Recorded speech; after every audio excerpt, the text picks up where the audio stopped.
30 years after sending the first colonial ship from Ganymede, humanity decided to launch Project Galileo.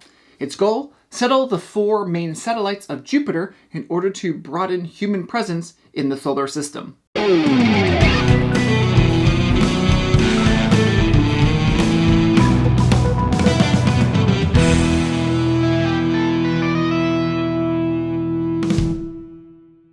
Thank you for joining me here at Tantrum Mouse Studio D. I'm Kevin Delp. Galileo Project is a competitive set collection type game for 2 to 4 players that takes about 60 to 90 minutes to play. It's designed by Adrian Hesling and published by Sorry We Are French, a division of Hachette. They gave us this copy to review. I'll go over general gameplay, scoring, and then at the end of the video I'll share my thoughts. On the main game board you have the gold tiles, technology tiles, character and robot cards, and resources. On your player board, you have 4 of Jupiter's moons. You'll be moving up the tracks of each of them throughout the game. Here's a quick overview of the game. In Galileo Project, players take turns taking a mandatory action with a couple optional actions as well. Getting robots or characters or new tech, going up tracks on your board, and the end of the game is triggered when someone has 10 robots or the last character card is placed on the main game board. Now on your turn, you can take an optional action, switching tracks, and then your mandatory action, hiring a character, acquiring a robot, or developing a technology. And then you can see if you complete a goal. When gaining a character, choose a character, and then activate the color banner on the card based on what color influence your marker is on. Banners at the top are immediately resolved, and the card is then discarded. Banners at the bottom are end game points, and you slide the card at the bottom of your player board. You also gain some influence based on the number on the left side of the card. Now there's no cost, but some cards farther down the row may not give you as much influence. The board shows the amount the number is reduced by. If you decide to get a robot instead of a character, it sort of works the same way with the colors depending on what influence track you're on, but robots cost influence. And then you assign the robot to the moon that matches the color. You go up the track based on the number in the bottom right of the robot, and you'll get benefits as you move up the different tracks. Also, the robot has a benefit indicated in the middle of the card. You'll count the number of icons you own on all your moons that match the one you're playing. That number indicates the power of the benefit, like getting a number of credits. Instead of getting a character or robot, you could pay for a tech. The cost is shown on the top left. Some of them give ongoing benefits, some of them immediate benefits. After you've completed your action, then you can see if you've met the requirements of one of the goals that are out for the game. If you do, you place your goal marker on it. Once the game is over, you'll count up points to see who wins. Points for where you are on your moon tracks, points for characters under your board.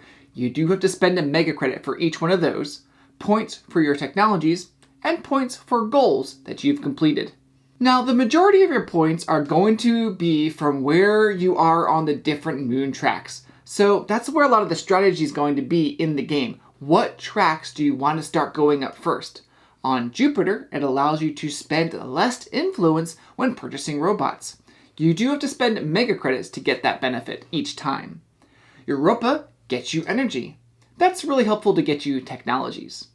Ganymede assists you when you're hiring characters, allowing you to place more characters under your board, resolving abilities regardless of what color influence track you are on, or even doing the immediate ability at the top, and then placing that card at the bottom of your board for some hopeful endgame points. Callisto helps you with robots, either gaining robots or specific color moons. Now, placing robots on the moons is going to help you move up the tracks, but there's a lot of different ways of increasing the numbers on the actual robots during the game. That is why you have these number tokens. Basically, you can always count the numbers on the robots at any given moon, and that is where you should be on that track. There are ways to sometimes move robots around on your board. That would mean you would go down on one track and then up on a different track.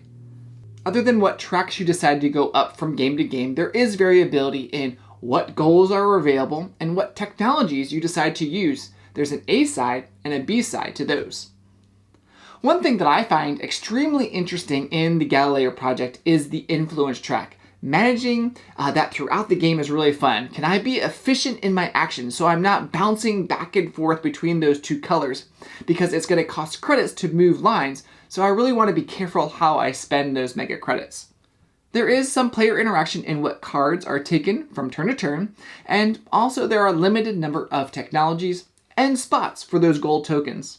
I have two small critiques. One is the iconography. Some of them are intuitive, and some of them are really not on what they do. So I was going to the rulebook multiple times to make sure we were interpreting them correctly. We misunderstood a few of them. The other critique is the color of the brown moon.